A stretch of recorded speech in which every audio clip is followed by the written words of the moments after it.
আপনারা দেখছেন বার্তা এক নজর। বিজেপির পক্ষ থেকে ডায়মন্ড হারবার যে নির্বাচন হয়েছে, সেই নির্বাচনের নামে যে প্রহসন গত 1.5 মাস ধরে যেটা হয়েছে এবং বর্তমানে কাউন্টিং হলে যে সমস্ত ঘটনা ঘটেছে তার প্রতিবাদ জানিয়ে আমরা ইতিমধ্যে ইমেলে এবং লিখিত চিঠি আকারে আমরা জমা দিয়েছি কারোর কাছে, ইলেকশন কমিশনের কাছে। গত 1.5 মাস ধরে আপনারা যারা সাংবাদিক আছেন তারা দেখেছেন যে ভারতবর্ষের 543টা কেন্দ্রের মধ্যে ডায়মন্ড হারবার সম্পূর্ণ আলাদা।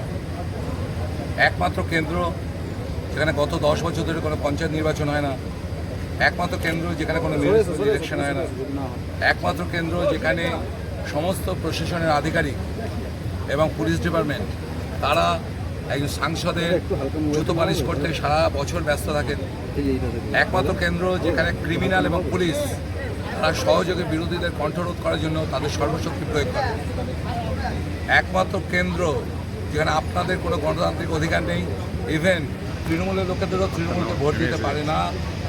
2018 পঞ্চায়েত ইলেকশনে আপনারা যদি গোটা ডায়মন্ড হারবার লোকসভা কেন্দ্রে যদি 10 জন ব্যক্তিকে জোগাড় করতে পারেন যারা 1998 সাল থেকে তৃণমূলের ভোট দিয়ে এসছে, মৃত্যু পর্যন্ত তৃণমূলের ভোট দেবে, তারা যদি তৃণমূলকে 2018 সালে ভোট দিতে পারে, এরকম 10 জন যে ব্যক্তি দেখাতে পারেন, আমি তাহলে 10টা আঙ্গুল কেটে দেবো। কেন না, অভিষেক ব্যানার্জি জবে থেকে এখানকার এমপি হয়েছে, উনি তার নিজের ভেস্টেড ইন্টারেস্টে উনি এখানে কোনো পঞ্চায়েত নির্বাচন করতে দেন না। অ্যাকচুয়ালি এর মূল কারণটা কি, উনি গত 10 বছরে সর্বসাকুল্যে লোকাল এরিয়া ডেভেলপমেন্টের বাবদ উনি এমপি থাকাকালীন এমপি ল্যাডের টাকায় মাত্র 42 কোটি টাকা আনতে পেরেছেন।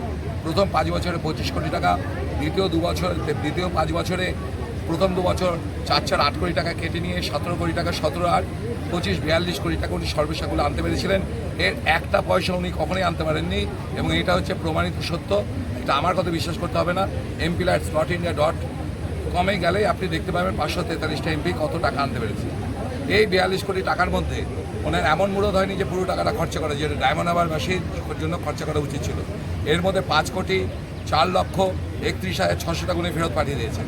যে 42 কোটি টাকায় খরচা করতে পারে না, সে প্রতিনিয়ত ঢব্বাজি দিয়ে যান যে উনি তাকে 5,600 কোটি টাকা উনি খরচা করেছেন। অ্যাকচুয়ালি মোটেই তাই নয়। গত 10 বছরে ওনার রাজত্বকালে 2টো পঞ্চায়েতের টার্মে প্রতিটা বুথে অ্যাভারেজ 3 কোটি টাকা করে এসেছিল। কোনোদিন 3 কোটি কেন 3 লক্ষ টাকা ডেভেলপমেন্টের কোনোদিন দেখেনি। তাহলে হাজার হাজার কোটি টাকা কোথায় গেল? ওনার মনোনীত ব্যক্তি যিনি প্রধান হয়েছেন বা উপপ্রধান হয়েছেন তার কাছ থেকে কমিশন বাবদ ওনার পকেটে গেছে। অর্থাৎ উনি আমাদের ডায়মন্ড হারবারবাসী পুরো রক্তটা চুষেছেন, ডেভেলপমেন্টের টাকা চুষেছেন, আবার ঢব্বাজি দিয়ে যাচ্ছেন ক্রমাগত।